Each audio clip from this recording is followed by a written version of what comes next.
I'm Myra, 32 years old, and last week my mother stood up at my sister's rehearsal dinner and told 80 guests I wasn't her real daughter.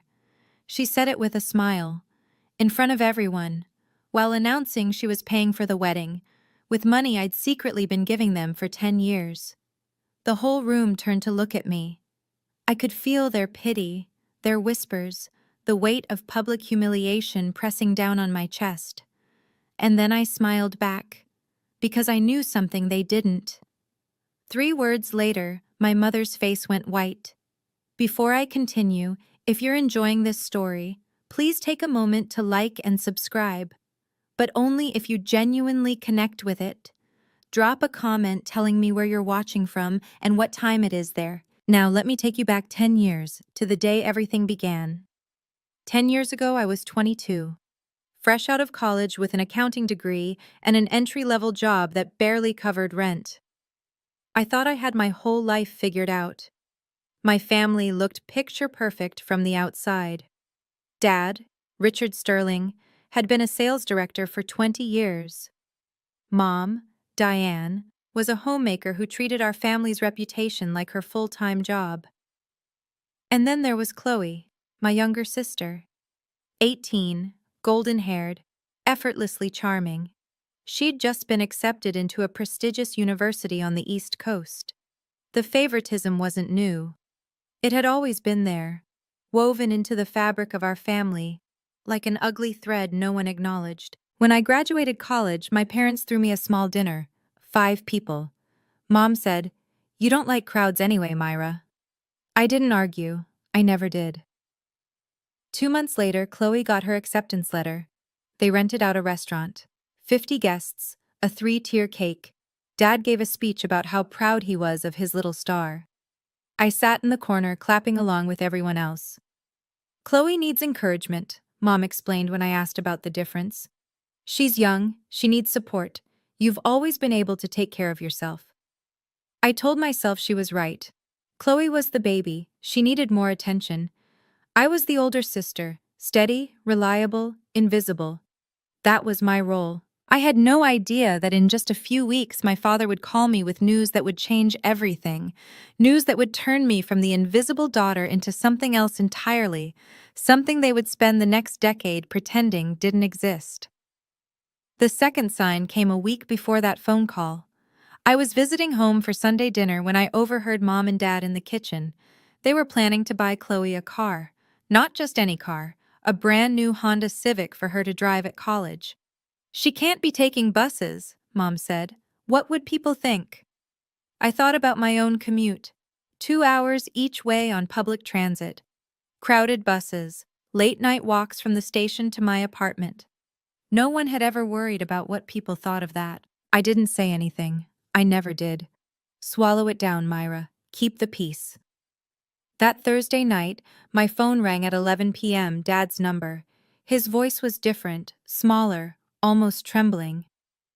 "Myra, I need to talk to you, but you can't tell anyone, especially not Chloe." My father was a proud man. In 30 years, I'd never heard him sound like this. "Dad, what's wrong?" A long pause. Then, "I lost my job, Myra, 3 weeks ago. And our retirement fund. It's almost gone. Bad investments. I thought I could fix it, but—" His voice cracked.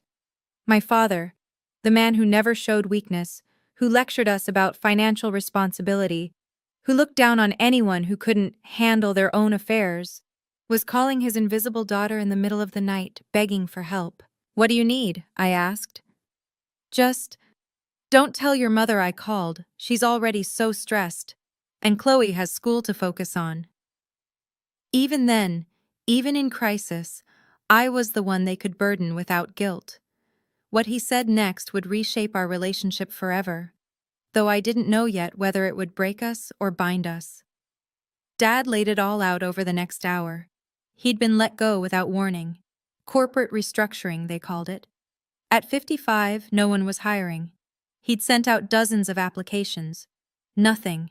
The retirement fund was worse. Years ago, he'd moved most of it into what a friend called a sure thing. The sure thing collapsed. What was supposed to be their safety net had shrunk to almost nothing. "We're 3 months behind on the mortgage," he admitted. "If we miss another payment, they could lose the house." The next day, Mom called. Her voice was thick with tears.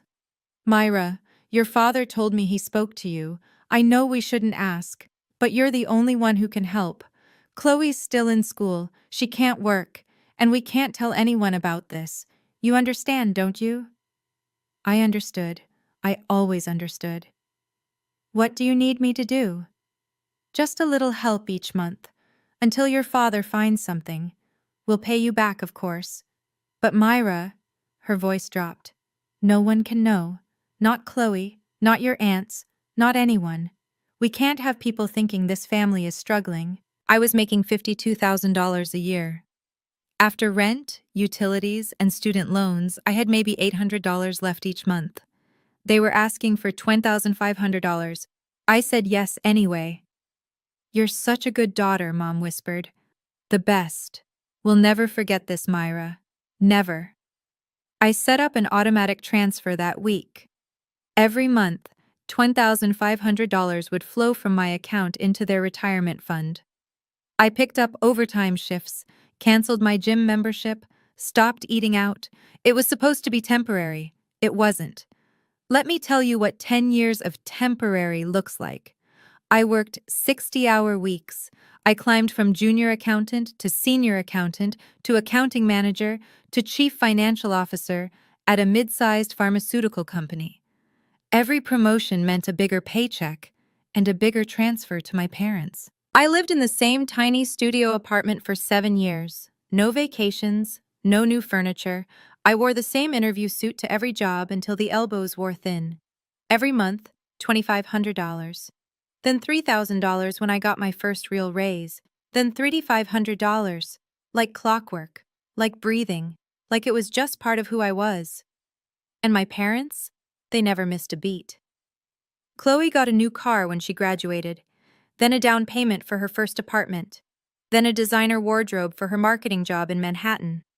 Her birthday parties were legendary, catered affairs with champagne and live music. My birthdays? A card. Sometimes a phone call if Mom remembered. I wasn't invited to most family gatherings. "You're always so busy with work," Mom would say. "We didn't want to bother you." The math was simple. 10 years. 120 months. An average of $2,800 per transfer. Over $336,000. I paid for my parents' retirement while they told everyone they'd done it themselves. I sacrificed my 20s while they celebrated my sister. I kept their secret while they slowly erased me from the family portrait. And not once, not a single time in 10 years, did they say thank you. Not officially, not in front of anyone, not in any way that mattered. I told myself it didn't matter. Actions speak louder than words, right? They knew what I'd done for them. I was wrong.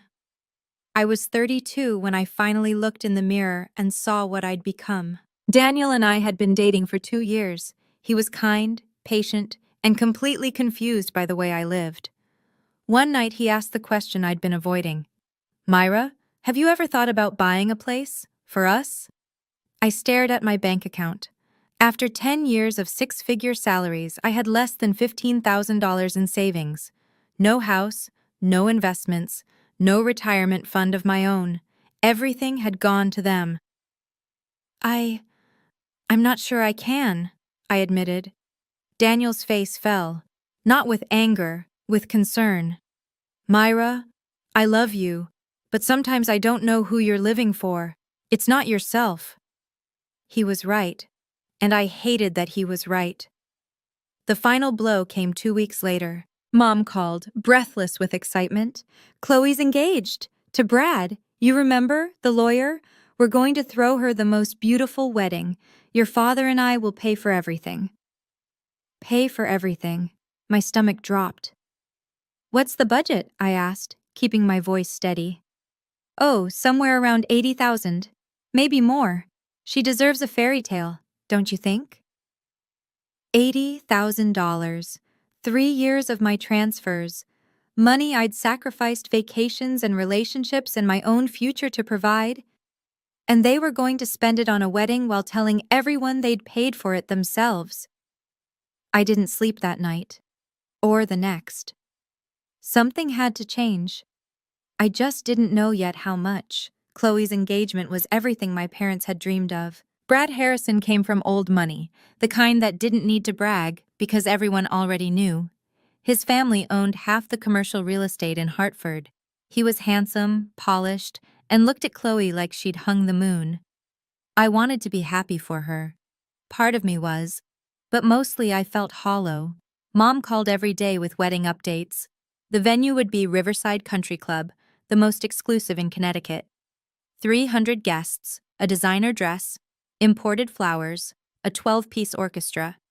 We're sparing no expense, she gushed. Chloe deserves perfection. I finally asked the question burning in my throat. Mom, where's the money coming from? Silence. That's not really your concern, Myra. I think it is. Don't be difficult. This is your sister's special day. And I'm asking a simple question. Where is the money coming from? From us. From our savings. Why are you being like this? Their savings. The fund I'd been filling for a decade. Those savings, I said carefully. You mean the retirement fund? Myra. Her voice turned cold. I don't like your tone. We've worked hard our whole lives. We're allowed to celebrate our daughter's wedding. Which daughter? She hung up. I sat in my apartment, hands shaking. For 10 years I'd stayed silent. I'd sacrificed. I'd told myself that family meant putting others first. But this wasn't family. This was erasure. I needed answers. Real ones. And I knew exactly who to call. I drove to my parents' house that Saturday. Dad was in his study, the room that used to be off limits when I was a child. Now it just looked tired. Faded books, dusty golf trophies, a man trying to hold on to a version of himself that no longer existed. Myra, he barely looked up. Your mother said you called. I want to talk about the wedding budget. There's nothing to discuss. There's $336,000 to discuss, Dad. That got his attention. Excuse me? I've been transferring money to your retirement fund for 10 years. You know exactly where it came from, and now you're spending it on Chloe's wedding while telling everyone you saved for it. His jaw tightened. What do you want? A medal? I want acknowledgement. I want honesty. You want attention. He stood up, his voice rising. That's always been your problem, Myra. You do something nice, and then you need everyone to applaud. Chloe doesn't need validation for everything she does. Chloe hasn't done anything. She's brought pride to this family. She's given us joy. What have you given us? Money? He laughed bitterly. Money is easy. Being a daughter is harder. I felt like I'd been slapped. I've given you 10 years of my life, and we gave you 22 years of ours. We raised you, fed you, educated you. That money was your obligation. It's what children do. It was a gift, Dad, freely given, and you never once what? Thanked you? He sat back down, dismissive. Grow up, Myra. The world doesn't owe you gratitude. I left without another word, but I'd already made my decision. The next morning, I called Marcus Webb. Marcus had been my family's financial advisor for 15 years, distinguished, professional, discreet. He was the only person outside our family who knew the truth about those monthly transfers. Myra. His voice was warm but cautious. I was wondering when you'd call. You know why I'm calling. A pause. I can guess. I need to know the current state of my parents' retirement fund and whether they've made any large withdrawals recently. Marcus was quiet for a long moment. Technically, I shouldn't disclose this without their permission. Marcus, I've been the primary contributor to that fund for a decade. I think I've earned some transparency. He sighed. You're right. And honestly, Myra, I've been uncomfortable with this situation for years. He pulled up the records. Current balance is approximately $280,000, almost entirely from your contributions over the past 10 years. My stomach tightened. And the withdrawals? Another pause. $60,000, 3 weeks ago. For the wedding? I'm not officially allowed to confirm that. But, yes. I closed my eyes.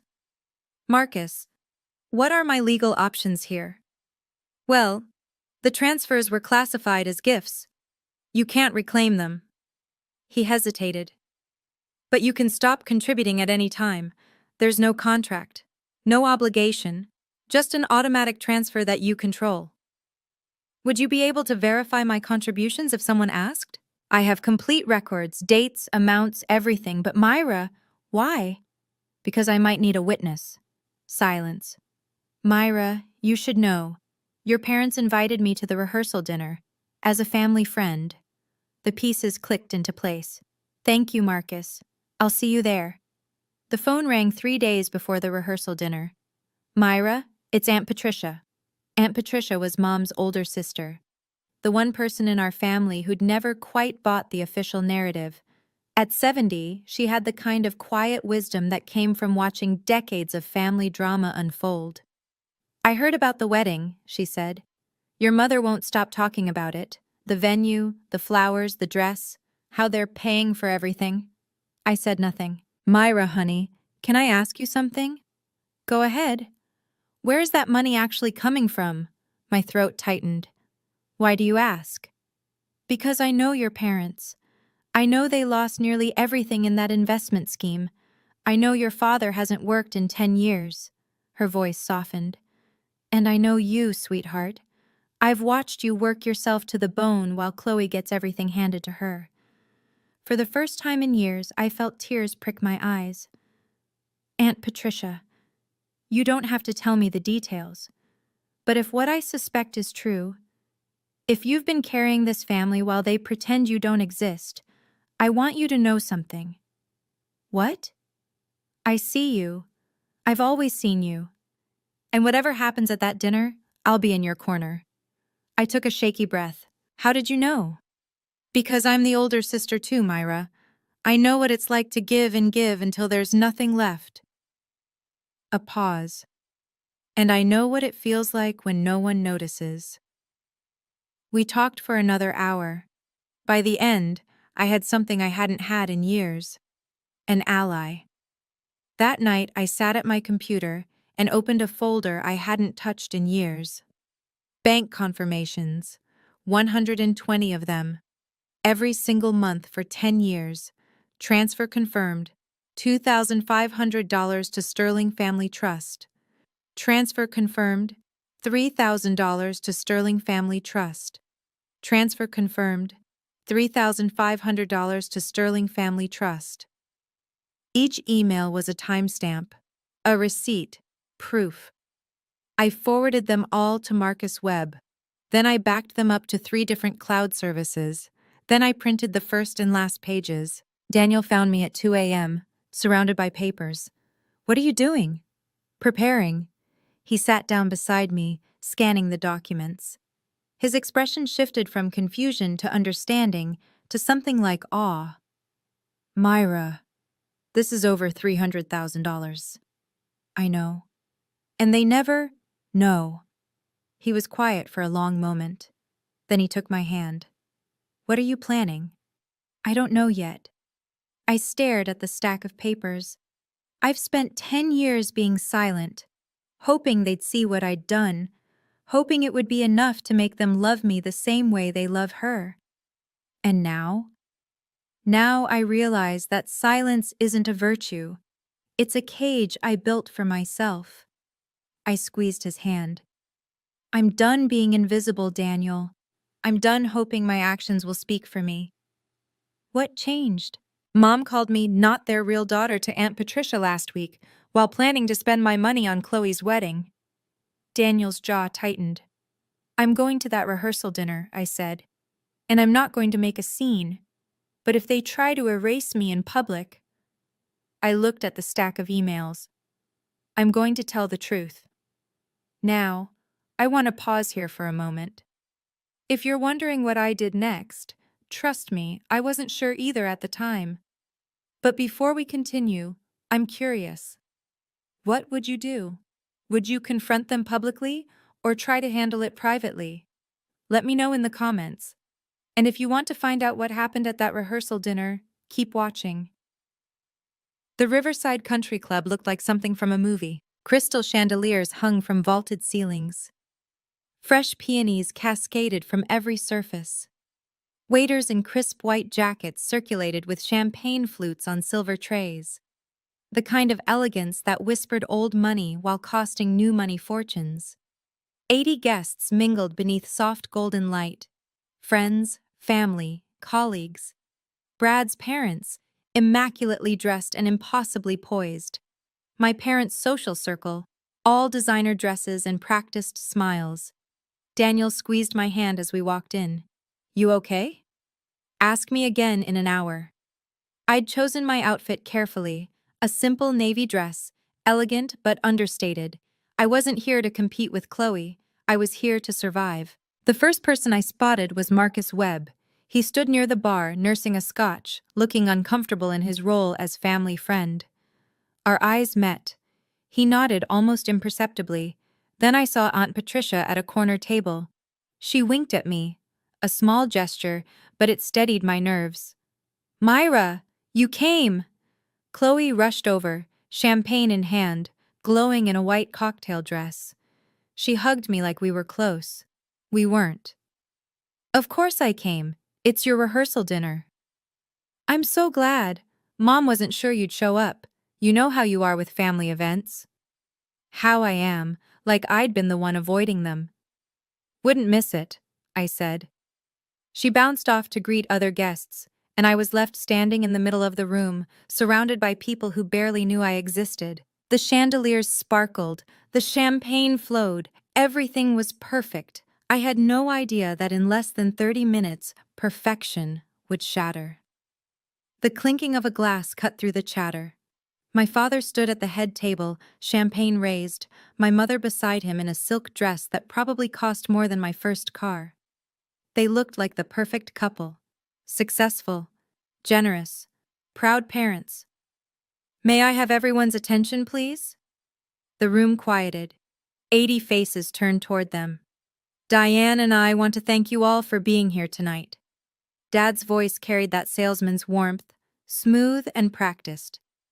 28 years ago, we were blessed with a daughter who has brought nothing but joy into our lives. I felt Daniel's hand find mine under the table. Chloe, Dad continued, you've made us prouder than we ever imagined. And Brad, he nodded toward the groom-to-be, we couldn't have asked for a better man to join our family. Polite applause. Brad smiled modestly. Then my mother took over. As many of you know, we've been planning this wedding for months. She laughed lightly. And I'm proud to say that Richard and I have taken care of everything. The venue, the catering, the flowers, all of it. Something cold settled in my stomach. We've saved our whole lives for this moment, Mom continued, her voice swelling with emotion. Because our daughter deserves nothing but the best. She paused. And then her eyes found mine across the room. We're paying for everything, she said, her smile sharp, because our real daughter deserves it. The room went still. Unlike some people. Every head turned to look at me. I felt the weight of 80 stares, the whispers starting, the judgment forming, and my mother just stood there, smiling, waiting for me to crumble. But I didn't crumble. I smiled back. The silence lasted 3 heartbeats. Then the whispers began. Who is she talking about? That's the older daughter, isn't it? Why would she say that? Poor thing. I could feel the room's pity pressing against me like a physical weight. The older sister, the forgotten one, the one who wasn't really family. Chloe stood frozen near the dessert table, her champagne glass suspended midair. Her face had gone red, embarrassment or shame, I couldn't tell. Brad was frowning, clearly uncomfortable. At the bar, Marcus Webb had set down his scotch. His expression was unreadable, but his eyes were fixed on me. Aunt Patricia was already halfway out of her chair. Daniel leaned close.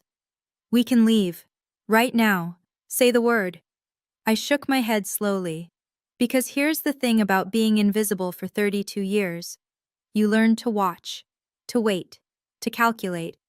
And in that moment, watching my mother's triumphant smile, I realized something. This wasn't an accident. This wasn't a slip of the tongue. This was intentional. She'd planned this, chosen her words, waited for maximum audience. She wanted to humiliate me in front of everyone, to cement the narrative that I was the outsider, the disappointment, the daughter who didn't count. She expected me to cry, to leave, to prove her right. I thought about 10 years of silence, $336,000 in transfers. Every birthday ignored, every sacrifice dismissed, and something inside me shifted. Not anger, something quieter, cleaner, clarity. I picked up my champagne glass and rose to my feet. The whispers stopped. My mother's smile flickered. "Actually," I said, my voice steady, "I'd like to add something to that toast." Every eye in the room was on me now. I could feel my heartbeat in my throat, but my hands were steady. 10 years of swallowing my words had taught me one thing. When you finally speak, make it count. Thank you, Mom, for that memorable toast. I kept my voice pleasant, controlled. I especially appreciate being called not your real daughter in front of 80 people. That was a nice touch. Nervous laughter rippled through the crowd. My mother's smile was frozen. But since we're sharing tonight, I'd like to clarify one small detail. I turned toward the bar, where Marcus Webb stood motionless. "Mr. Webb, you've been our family's financial advisor for 15 years. Would you mind confirming something for me?" Marcus looked like a man caught between two oncoming trains. "Myra!" My father's voice was sharp. "This isn't the time." "Actually, Dad, I think it's exactly the time." I didn't raise my voice. I didn't need to. "Mom just told everyone that you saved your whole lives to pay for this wedding. I just want to make sure we're all on the same page about what savings means." The room had gone completely silent. You could hear the ice settling in glasses. "Mr. Webb," I continued, "in the past 10 years, who has been the primary contributor to my parents' retirement fund?" Marcus glanced at my father, then my mother, then back at me. "Myra, I'm not sure I should—" "You have the records. You've had them for a decade." I kept my voice gentle. "I'm not asking you to violate confidentiality.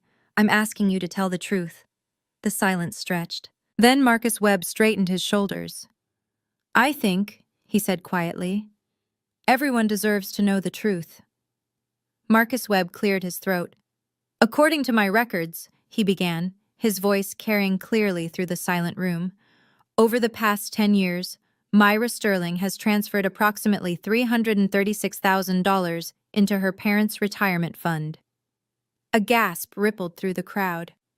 "That fund," Marcus continued, "which currently holds around $280,000 after recent withdrawals, consists almost entirely of Myra's contributions, monthly transfers, every single month for 10 years. I watched the room process this information, eyes widening, heads turning, the math clicking into place. My mother's face had gone pale. That's private family business. You made it public, Mom." My voice was calm. "You called me not your real daughter in front of everyone here. You said you were paying for everything. I'm simply clarifying where that money actually came from." "This is outrageous," my father sputtered. "Marcus, you had no right." "He had every right," I interrupted, "and so do I." From the corner of my eye, I saw Aunt Patricia stand up. "Diane," her voice cut through the tension like a knife. "Is this true? Has Myra been supporting you for 10 years while you treated her like a stranger?" My mother's mouth opened and closed. Brad pulled Chloe aside, whispering urgently. Chloe looked shell-shocked, tears forming in her eyes. The whispers had become a low roar. I heard fragments. Over 300,000. 10 years? And they never… I can't believe… My father tried to regain control. This is a misunderstanding. We'll discuss this privately as a family. No. I shook my head. We've had 10 years of private. 10 years of secrets. 10 years of me staying quiet while you erased me. I raised my champagne glass. Now it's time for something different. The room was utterly still. I looked at my parents, really looked at them. My father, red-faced and furious. My mother, pale and trembling. For 32 years, I had desperately wanted them to see me, to love me the way they loved Chloe, to acknowledge that I mattered. Now, standing in this beautiful room surrounded by witnesses, I realized something. Their approval was never coming, and I didn't need it anymore. Mom, you asked who your real daughter is. I kept my voice steady. Let me answer that. She gripped my father's arm. Your real daughter is the one who worked 60-hour weeks while you told everyone she was too busy for family. I took a breath.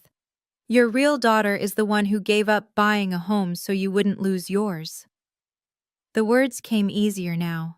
10 years of silence, finally breaking.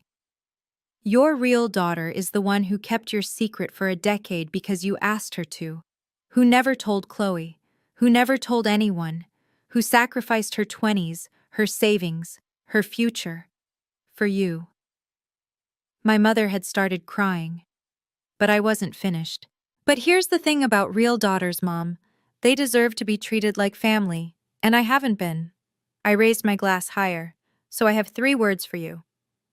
The room held its breath. I looked directly into my mother's eyes. I'm stopping payments. My mother's face went white. Effective immediately. I've already notified Marcus. The automatic transfers end today. I set down my glass. You want to pay for everything?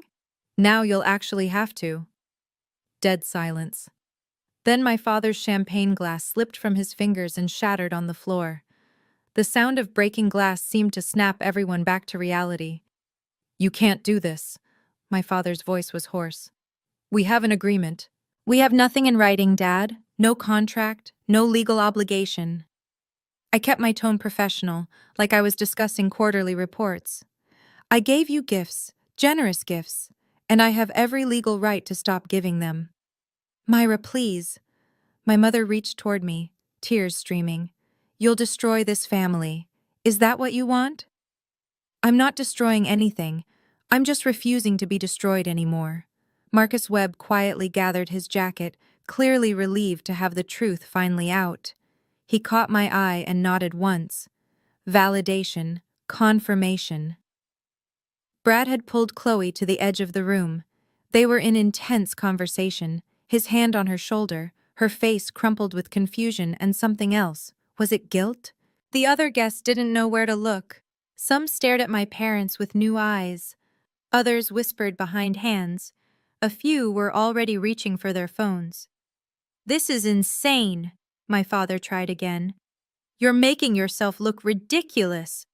Richard, Aunt Patricia's voice cut through his bluster. Stop. You've said enough. She walked over and stood beside me.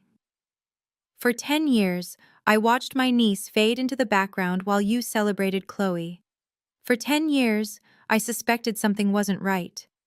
She looked at my mother, her own sister, with something like pity. I never imagined it was this. My mother sobbed harder. I touched Aunt Patricia's arm gratefully. Then I turned back to my parents. I don't want you to suffer, I said quietly. But I'm done suffering for you. Daniel stood up and took my hand. It was time to go. I picked up my clutch and looked at Chloe one last time. She was still crying, Brad's arm around her. I walked over, and she flinched like I might hit her. Chloe. Myra, I didn't know. I swear I didn't. I believe you. And I did. Chloe had been raised in a bubble of favoritism so complete that she'd never questioned where it came from. I don't blame you for any of this, Her lip trembled. But the wedding will still happen. Brad loves you. That's real. I took her hand briefly. But it won't happen on my money, and I hope someday you understand why that matters. I turned to go. Daniel was waiting by the door, jacket over his arm. Myra! My mother's voice, shrill and desperate. You're walking away from this family! I paused at the threshold. No, Mom. I'm walking toward a family that actually exists. I looked at Daniel, at Aunt Patricia, who was gathering her things to leave with us. One that sees me, that values me, that doesn't need me to buy my way in. I stepped into the night. The air was cool and clean. Behind me I could hear my father's voice rising, my mother's sobs, the chaos of a party that had become something else entirely. Daniel wrapped his arm around me. You did the right thing. I know. But my voice cracked. So why does it hurt so much? Aunt Patricia caught up to us in the parking lot. She pulled me into a hug, warm and firm and completely unexpected. Because love doesn't stop just because you set a boundary, she whispered, but neither should self-respect. I let myself cry then, finally, after 10 years. My phone exploded the next morning, 15 missed calls from my father, 23 texts from my mother, ranging from tearful apologies to furious accusations, voicemails I couldn't bring myself to play. Daniel made me pancakes while I stared at the screen. The first text from Mom. Myra, please call us. We need to talk. You've humiliated us. The 5th. I'm your mother. How could you do this? The 10th. If you don't call back, don't bother coming to the wedding. The 15th. I always knew you were jealous of Chloe. I turned off my phone. Mid-morning, a different name appeared on Daniel's screen. Chloe. Should I answer? He asked. I nodded. He put it on speaker. Myra, it's Chloe. Her voice was thick with tears. I know you're probably not answering your phone. I needed to ask. Ask what? Is my wedding ruined? Is it all going to fall apart because of... She stopped. I'm sorry, that sounds selfish. It's okay. It is your wedding. But Brad says he still wants to marry me. He says his family will help if needed. He says... She took a shaky breath. He says I should have known something was wrong, that I should have asked questions. I closed my eyes. Chloe, your wedding isn't ruined. Brad loves you. But yes, things are going to change. Mom and Dad won't be able to pay for everything they promised. Silence. Myra, do you hate me? The question hung in the air. No, I said finally. I don't hate you. I'm just done pretending that everything was fair. An email notification pinged on my laptop. From Marcus Webb. Transfer terminated as requested. Confirmation attached. It was really over. The fallout spread faster than I expected. Within a week, the story had circulated through my parents' entire social circle. 80 guests had witnessed the confrontation. 80 people went home and told their spouses, their friends, their book clubs and golf buddies. Aunt Patricia called me with updates. Your father got cornered at the country club yesterday, she said. Frank Miller, his old golf partner, asked him point blank, You let your daughter support you for 10 years and still treated her like that? I didn't feel triumph, just exhaustion. What did he say? Tried to explain it away, said you were exaggerating, said families help each other. She paused. Frank didn't buy it. Neither did anyone else. My mother, apparently, had become the subject of whispers at her women's club. The same women she'd spent years impressing with stories of her successful family were now looking at her differently. Did you hear about the Sterling situation? I always thought something was off. Poor Myra, all those years. 2 weeks before the wedding, my parents made their announcement. The reception was being scaled down. 300 guests became 100. The 12-piece orchestra became a DJ. The imported flowers became local arrangements. Brad's family quietly covered the difference. Chloe called me after. Mom told everyone it's because of unexpected changes. Her voice was small. Brad's parents know the truth. They were not impressed. I'm sorry, Chloe. Don't be. She hesitated. Brad said something to me last night. He said, if your sister could do all that for your parents with no recognition, imagine how loyal she'd be to people who actually appreciated her. A lump formed in my throat. He sounds like a good man. He is. And Myra? I'm starting to understand. 3 months later, I opened a savings account. It sounds small, but it wasn't. For the first time in a decade, money I earned stayed with me. No automatic transfers, no silent sacrifices, just mine. Daniel and I started looking at apartments together, real ones, with room for a future. Every listing we toured felt like a door opening. At work, the stress that had lived in my shoulders for years began to ease. I got a promotion, CFO now, officially, and actually celebrated it. Dinner at a nice restaurant, champagne. Daniel across the table, telling me he was proud. I started therapy. That was harder than I expected. Unpacking 32 years of feeling invisible doesn't happen in one session, or 10.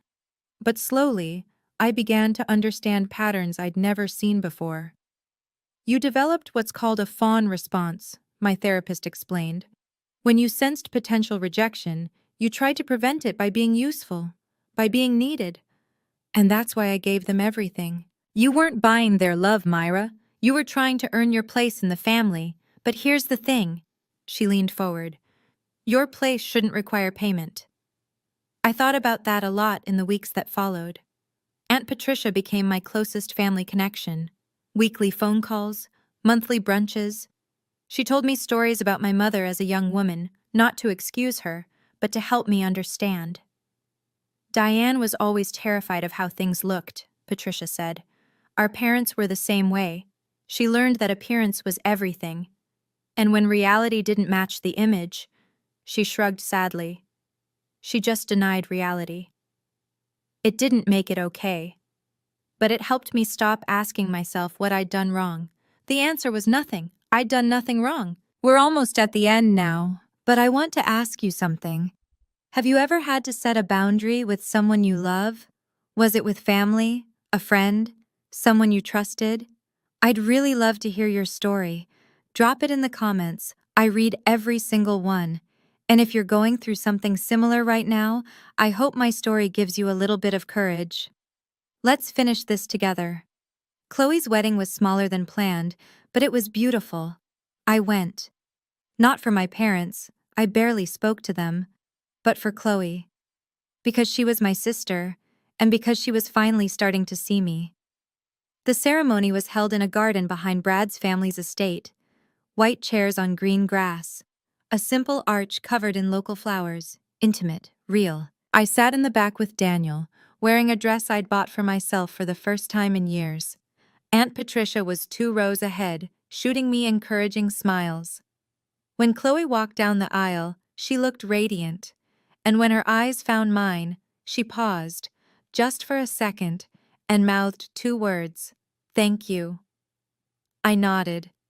At the reception, my parents kept their distance. We exchanged polite words, nothing more. My mother looked older than she had 3 months ago. My father seemed diminished somehow, smaller in his expensive suit. Before I left, my mother approached me. "Myra," her voice was strained, Do you still love us?" I considered the question. "Yes," I said finally. "I do." Hope flickered in her eyes. "But I love myself more now, and that means I can't keep being the person who gives everything while getting nothing back." "We could change? Maybe." I touched her arm gently. "But that's not my responsibility anymore. You have to want to change. Not because I stopped paying, but because you realize what you did was wrong." She didn't have an answer to that. I found Chloe before leaving and handed her an envelope. "It's not money," I said. "It's a letter. Read it when you're ready." She hugged me, really hugged me, for the first time since we were children. It felt like a beginning. 6 months later, Daniel and I moved into our first apartment together. It wasn't huge. 2 bedrooms, a small balcony, a kitchen where we kept bumping into each other. But it was ours. Paid for with my money. Money I'd earned and kept. The first night, we sat on the balcony with takeout and cheap wine, looking at the city lights. Regrets? Daniel asked. I thought about it. Only that I waited so long. My relationship with my parents became what it needed to be, distant but not hostile. I called on holidays, visited occasionally, but the easy access was gone, and so was the expectation that I would fix everything. They had to adjust, sell the big house, move into a smaller condo, learn to live within their means. My mother complained about it to anyone who would listen, but fewer people were listening these days. Chloe and I grew closer. She read my letter and cried for an hour. Then she called me and we talked, really talked, for the first time in our lives. I was so blind, she said. I'm so sorry. You didn't know. I should have asked. I should have seen. Maybe. But we can't change the past. We can only choose what comes next. I look in the mirror these days and finally recognize the person staring back. Not invisible. Not the forgotten daughter. Not the one who gives until there's nothing left. Just Myra, 32 years old, figuring it out. And you know what? That's enough. It was always enough. I just had to stop waiting for someone else to tell me so. After everything settled, I spent a lot of time thinking about why. Why did my parents treat me that way? Were they evil, cruel, monsters? My therapist helped me understand something important. People aren't usually villains in their own story. They're just people, shaped by their own fears and wounds. My father lost his job at 55. For a man who built his entire identity on being a provider, that was devastating. He couldn't handle depending on his invisible daughter, so he rewrote the narrative. I became obligation, not sacrifice. My support became duty, not generosity. It was easier than admitting he needed help. My mother was more complicated. She'd grown up in a household where appearance was everything. When I was born premature and sick, I think some part of her resented me for disrupting her perfect family image. Chloe came later, healthy, beautiful, easy. The daughter she'd imagined having. Admitting what she'd done to me would mean admitting she'd been wrong for 30 years. Easier to deny, easier to pretend. None of this excuses them. Understanding isn't the same as forgiving. But it helped me stop asking the question that had haunted me my whole life. What did I do wrong? The answer, I finally realized, was nothing. I didn't do anything wrong. I was born to people who weren't equipped to love me the way I needed. That was their failure, not mine. And staying silent, giving endlessly, hoping they'd eventually see me. That was me trying to fix something that was never my responsibility to fix. You can't earn love from people who don't know how to give it. But you can learn to give it to yourself. That's the lesson I wish I'd learned 10 years earlier. So what about me? What was my mistake? I think I believed that if I just gave enough, loved enough, sacrificed enough, I could finally earn my place at the table. That actions would speak louder than words. That someday, somehow, they'd look at me and see what I'd done. That was my weakness. And they exploited it, maybe not consciously, but consistently. I was terrified of being abandoned, of being confirmed as unlovable. So I made myself indispensable instead. I thought being needed was the same as being wanted. It wasn't. If you're watching this and something resonates, if you recognize yourself in my story, I want to tell you something. You don't have to burn yourself down to keep others warm. Your worth isn't measured by what you sacrifice. Setting boundaries isn't selfish, it's survival. Silence isn't peace. Sometimes it's just a cage you build around yourself, waiting for someone else to unlock the door. Here's the truth. They're not going to unlock it. You have to do it yourself. And it will hurt. Walking away from people you love, even when they're hurting you, that hurts. Choosing yourself when you've spent your whole life choosing everyone else, that hurts too. But staying hurts more. I know because I did it for 10 years. So if you're in that place right now, wondering whether you deserve better, let me answer that for you. Yes, you do. Not because I say so, but because it's true.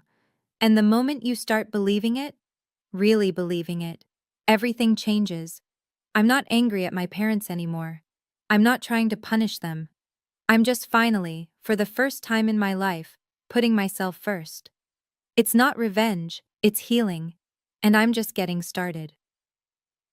Thank you for staying until the end. If this story touched you in any way, I'd love to hear from you.